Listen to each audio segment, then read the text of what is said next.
In this video, we're going to share some helpful tips about planning a trip to Tulum, Mexico.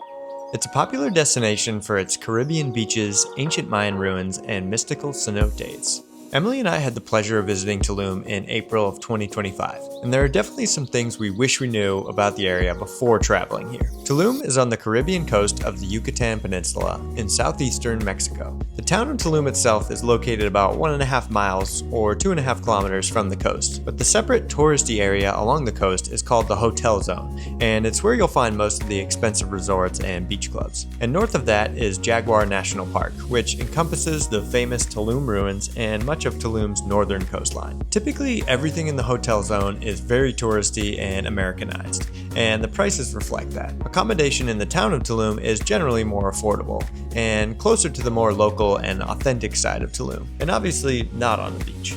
But that's not to say there aren't touristy things in town too. Tulum is a place people go on vacation for sure, but it's also a place with a lot of expats. If we had to compare Tulum to anywhere, we'd say it's kind of like the Bali of the Caribbean, with the trendy bohemian chic vibe, but the prices are much more expensive in Tulum. So let's jump into it and start with our first topic, prices. We found Tulum to be very expensive.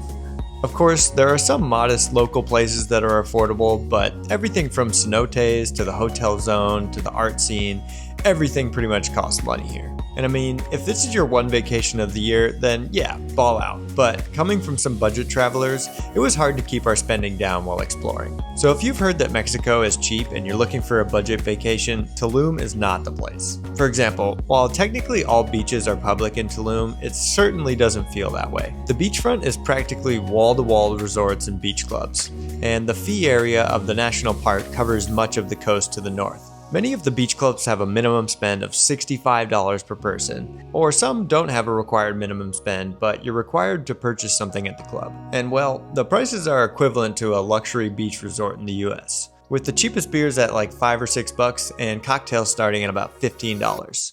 And food is similarly pricey.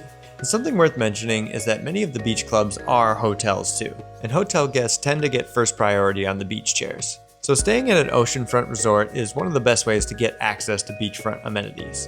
But, of course, expect to pay a premium price for this style of accommodation. If you're looking to save some money on accommodation, then you can find cheaper places to stay in the town of Tulum. But obviously, you're not on the beach then. Personally, we stayed at a Flora Tulum, which is right on the edge of downtown and just a short bike ride to the beach. We kind of thought it was the perfect location. I mean, of course staying at the beach is more desirable, but for the price, our spot was pretty decent.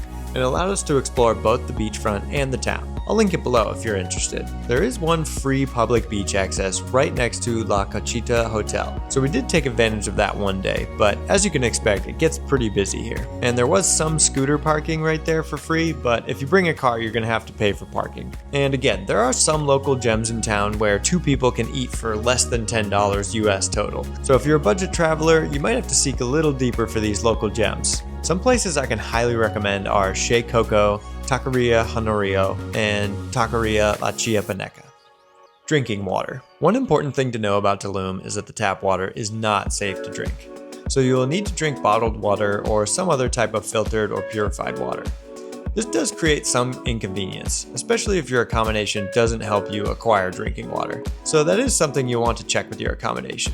If not, you will have to go out and buy bottled water, and we always hate drinking bottled water because of all the waste it creates.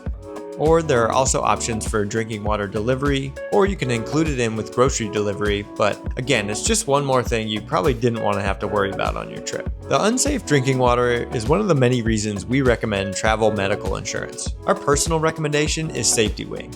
Since Tulum's tap water is not potable, you worry about possible cross-contamination. Like, was tap water used to clean your dishes, or the lettuce in your salad, or were someone's hands fully dry before touching your meal, etc. So we like to have a safety net when traveling abroad. And that's why we always get travel medical insurance, like Safety Wing, to help cover our medical expenses in case we need to seek out a hospital. Luckily, this didn't happen on this trip, but with their affordable plans and a $0 deductible, it's a no-brainer to have travel medical insurance that can help cover our medical bills if we're traveling outside our home country. Their plans cover up to $250,000, and they also have other helpful things in case your flight gets delayed or baggage gets lost, etc. We'll leave a link in the top right corner or in the description so you can check out their affordable plans for your next adventure. Sargassum. Something that has become more of a detriment to the area is sargassum. Most people would refer to it as seaweed, but it's actually a type of algae that has been having larger than normal blooms in recent years.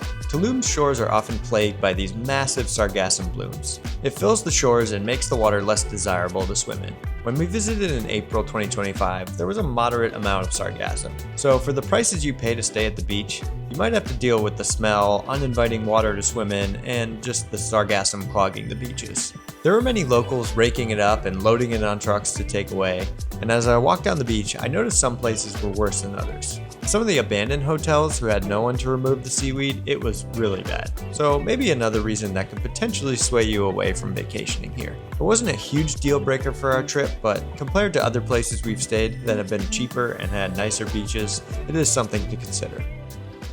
Getting around Tulum. The most popular ways for getting around Tulum are taxis, motorbikes, and bicycles. I would avoid taxis at all costs if you can. They're absolutely ridiculous on pricing. We let our accommodation hire a taxi for us to get from the Tulum airport to our accommodation, and it cost $100 one way. But for a 45-minute drive, that didn't seem too unreasonable, especially if you can split the cost with several people. But then getting taxis for shorter distances was just really expensive. Even just a 2-mile ride to a cenote cost us around $74 round trip. Luckily, I was traveling with a group to split the cost, but we kind of felt ripped off by the cost of most taxi rides. So our best advice is to rent bicycles to get around town or a motorbike. Our bicycles cost us about $10 a day and the motorbike cost us $27 a day. You can rent cars for pretty cheap here too, but we've heard some negative feedback from tourists. Police officers are known for pulling over tourists and extorting money from them in the form of bogus fines. So we felt bikes were one of the best and cheapest ways to get around, either motorbikes and scooters or bicycles. For motorbikes, personally, we don't find it very enjoyable to drive on highways, but you can get to some of the further places like Konlum Lagoon or Grand Cenote with just a little bit of highway driving. But I wouldn't want to go to something much more than like 35 minutes away. Oh, and one weird thing is that Tulum has these speed bumps called topes, which are basically like rows of little metal domes, which are just not fun to ride over on a bike, because they basically like bounce your tires sideways and you feel like you're gonna fall off. So my advice is to use your momentum, carry a little bit of speed, and that kind of helps you keep your balance. Bicycles are a great affordable way to get to different locations around town or along the beachfront. The newer roads are definitely being built up to be bike friendly. For example, the main road from downtown to the beaches has a bike path, so we felt pretty safe riding along there. But this does lead me to my next topic, which is that everything is kind of still being built up. So there's construction going on all over the area, and even some places that seem to be built up but also felt deserted at the same time. That was kind of a weird vibe. Limited hours. One tip I have is that a lot of the popular tourist attractions like cenotes, the ruins, beach clubs close pretty early. On our short trip, we were really trying to maximize our time, but we were bummed to find out that there were many things we couldn't do in the evening or even early afternoon. So I'd planned to visit all these locations in the middle of the day. Did we feel safe in Tulum? Mexico in general has a reputation for being unsafe due to the cartels, and I will say we did see police and National Guard riding around in trucks with guns pretty often in town or along the hotel zone. Generally, Emily and I felt pretty safe traveling here, but I mean, seeing these vehicles does make you feel a bit uneasy. Like, should I feel more safe since they're here, or less safe since they think there's a need for armed patrols? Some tips for staying safe in the area are to avoid traveling at night outside of the touristy areas, and don't go seeking out drugs or the drug scene. And I guess for the high prices of the area, you kind of just wish that the authorities didn't have to be on patrol 24/7. You'll need to be smart and pay attention when traveling here. Whenever we hired a taxi, we had our hotel call for the taxi, so we know we're getting a legit one. We've heard that there are times where some vehicles will act like a taxi, but actually not be. And because we weren't staying in the hotel zone, we didn't really go out at night at all. I'd say if that's the vibe of trip you're looking for, then staying in the hotel zone where you can walk to the clubs is a better idea. There certainly are some unique attractions that have helped contribute to Tulum's growth as a vacation hotspot. Check out our Tulum Top 10 video for some awesome ideas to do while you're there. Ultimately, we did enjoy our time in Tulum, but I don't see it as a place we would return to again and again.